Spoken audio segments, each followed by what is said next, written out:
कृष्णनगर के पास एक गांव में एक ब्राह्मण रहते थे। वे ब्राह्मण पुरोहिती का काम करते थे। एक दिन यजमान के यहाँ पूजा कराकर घर लौटते समय उन्होंने रास्ते में देखा कि एक मालिन एक और बैठी साग बेच रही है। भीड़ लगी है, कोई साग तुलवा रहा है तो कोई मोल कर रहा है। पंडित जी रोज उसी रास्ते से जाते हुए साग वाली को देखते।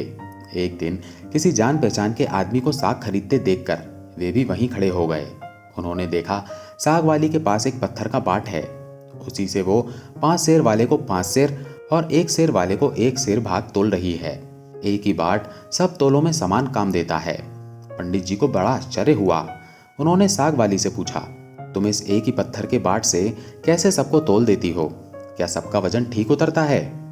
पंडित जी के परिचित व्यक्ति ने कहा, हाँ पंडित जी, ये बड़े अचरज की बात है। हम लोगों ने कई बार इससे लिए हुए साग को दूसरी जगह तौलकर आजमाया, पूरा वजन सही सही उतरा।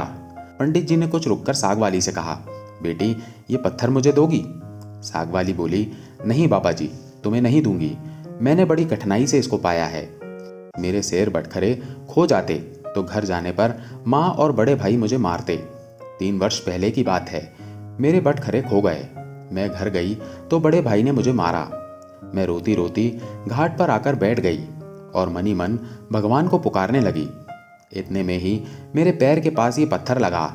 मैंने उसको उठाकर ठाकुर जी से कहा, महाराज मैं तौलना नहीं जानती, आप ऐसी कृपा करें जिससे इसी से सारे तौल हो जाएं। बस तब से मैं इसे रखती हूँ। अब मुझे अलग अलग बटखरों की ज़रूरत नहीं होती, इसी से सब काम निकल जाता है। बताओ तुम्हें कैसे ये दे दूँ? पंडित जी बोले, मैं तुम्हें बहुत से रुपए दूंगा। साग वाली ने कहा, कितने रुपए दोगे तुम? मुझे वृंदावन का खर्च दोगे? सब लोग वृंदावन गए हैं, मैं ही नहीं जा सकी हूँ।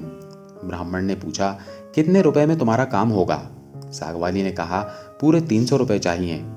ब्राह्मण बोले, अच्छा बेटी ये तो बताओ तुम इस शिला को रखती कहाँ हो? साग वाली ने कहा, इसी टोकरी में रखती हूँ बाबा जी, और कहाँ रखूंगी? ब्राह्मण घर लौट आए और चुपचाप बैठे रहे। ब्राह्मणी ने पति से पूछा, यूं उदास क्यों बैठे हैं? ब्राह्मण ने कहा, आज मेरा मन खराब हो रहा है, मुझे 300 रुपए की जरूरत है। ब्राह्मण की पत्नी ने कहा, इसमें कौन सी बड़ी बात है, आपने ही तो मेरे गहने बनवाए थे। विशेष जरूरत हो तो लीजिए, इन्हें ले जाइए, होना होगा तो फिर हो जाएगा। इतना कहकर ब्राह्मणी ने गहने उतार दिए। ब्राह्मण ने गहने बेचकर रुपए इकट्ठे किए और दूसरे दिन सवेरे साग वाली के पास जाकर उसे रुपए दिए और बदले में उस शिला को ले लिया। गंगा जी पर जाकर उसको अच्छी तरह धोया और फिर नहा धोकर वे घर लौट आए। इधर पीछे से एक छोटा सा सुकुमार बालक जाकर ब्राह्मणी से कह गया, पंडिताइन जी तुम्हारे घर ठाकुर जी आ रहे हैं, घर को अच्छी तरह झाड़ बुहार कर ठीक करो। सरल हृदया ब्राह्मणी ने घर साफ करके उसमें पूजा की सामग्री रख दी। ब्राह्मण ने आकर देखा तो उन्हें अचरज हुआ। ब्राह्मणी से पूछने पर उसने छोटे बालक के आकर कह जाने की बात सुनाई। ये सुनकर पंडित जी को और भी आश्चर्य हुआ। पंडित जी ने शिला को सिंहासन पर स्थापित कर उसकी पूजा की, फिर उसे ऊपर आले में पधरा दिया। रात को सपने में भगवान ने कहा, तू मुझे जल्दी लौटा, नहीं तो तेरा भला नहीं होगा, सर्वनाश हो जाएगा। ब्राह्मण ने कहा, जो कुछ भी हो मैं तुमको लौटाऊंगा नहीं। ब्राह्मण घर में जो कुछ भी पत्र पुष्प मिलता उसी से पूजा करने लगे। 2-4 दिनों बाद भगवान ने स्वप्न में फिर कहा, मुझे फेंका, नहीं तो तेरा लड़का मर जाएगा। ब्राह्मण ने कहा, मर जाने दो, तुम्हें नहीं फेंकूंगा। महीना पूरा बीतने भी नहीं पाया था कि ब्राह्मण का एकमात्र पुत्र मर गया। कुछ दिन बाद फिर स्वप्न हुआ, अब भी मुझे वापस दिया, नहीं तो तेरी लड़की मर जाएगी। दृढ़ निश्चयी ब्राह्मण ने पहले वाला ही जवाब दिया। कुछ दिनों पश्चात लड़की मर गई। फिर कहा कि अब की बार स्त्री मर जाएगी। ब्राह्मण ने इसका भी वही उत्तर दिया। अब स्त्री भी मर गई। इतने पर भी ब्राह्मण अटल अचल रहा। लोगों ने समझा ये पागल हो गया है। कुछ दिन बीतने पर स्वप्न में फिर वही कहा गया, देख अब भी मान जा, मुझे लौटा दे, नहीं तो 7 दिनों में तेरे सिर पर बिजली गिरेगी। ब्राह्मण बोले, गिरने दो, मैंने तुम्हें उस साग वाली की गंदी टोकरी में नहीं रखने का प्रण कर रखा है।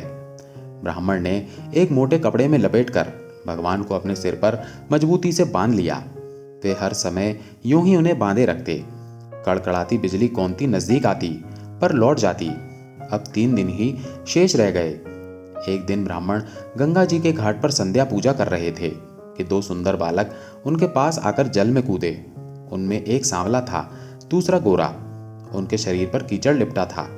वे इस ढंग से कूदे कि जल उछलकर ब्राह्मण के शरीर पर पड़ा। ब्राह्मण ने कहा, तुम लोग कौन हो भैया? कहीं इस तरह जल में कूदा जाता है? देखो, मेरे शरीर पर जल पड़ गया। इतना ही नहीं, मेरे भगवान पर भी छींटे पड़ गए। देखते नहीं, मैं पूजा कर रहा था। बालकों ने कहा, ओहो, तुम्हारे भगवान पर भी छींटे लग गए। हमने देखा नहीं बाबा, तुम गुस्सा न होना। पंडित जी ने कहा, नहीं भैया, गुस्सा कहाँ होता हूँ। बताओ तो, तुम किसके लड़के हो? ऐसा सुंदर रूप तो मैंने कभी नहीं देखा। कहाँ रहते हो भैया? आहा, कैसी अमृत घोली मीठी बोली है। बालकों ने कहा, बाबा, हम तो यहीं रहते हैं। पंडित जी बोले, भैया, क्या फिर कभी मैं तुम लोगों को देख सकूंगा? बच्चों ने कहा, क्यों नहीं बाबा, पुकारते ही हम आ जाएंगे।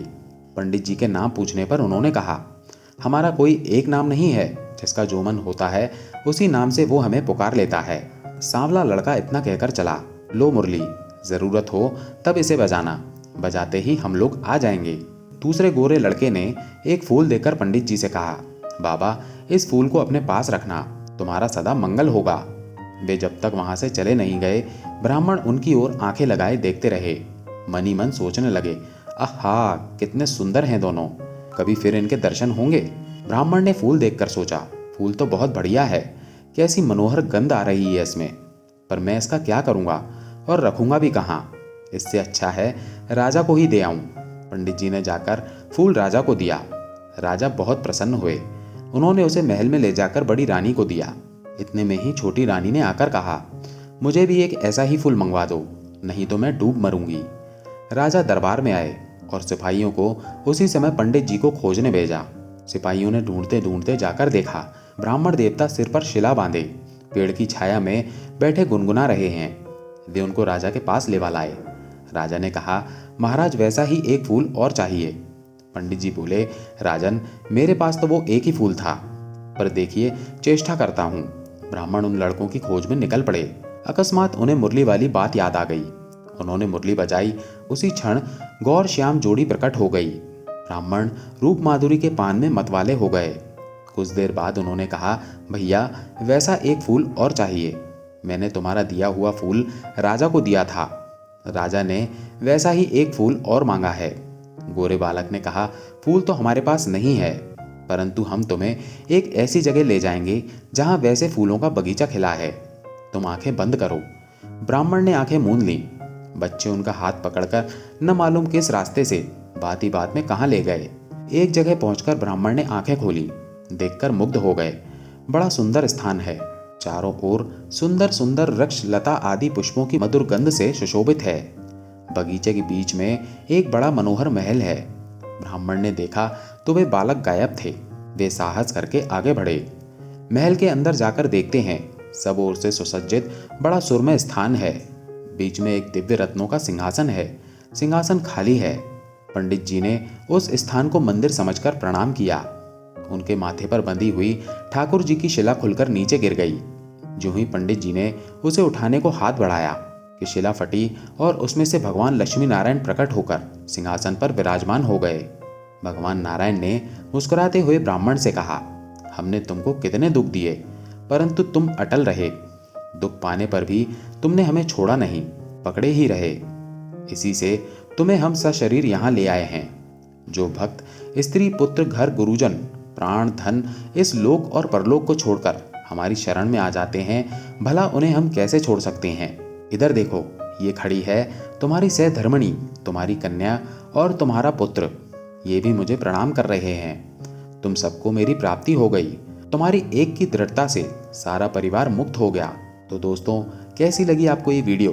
कमेंट करके ज़रूर बताइएगा। और ऐसी ही और वीडियोस के लिए इस चैनल को सब्सक्राइब ज़रूर कर लीजिएगा। जय श्री कृष्णा, जय श्री राधे।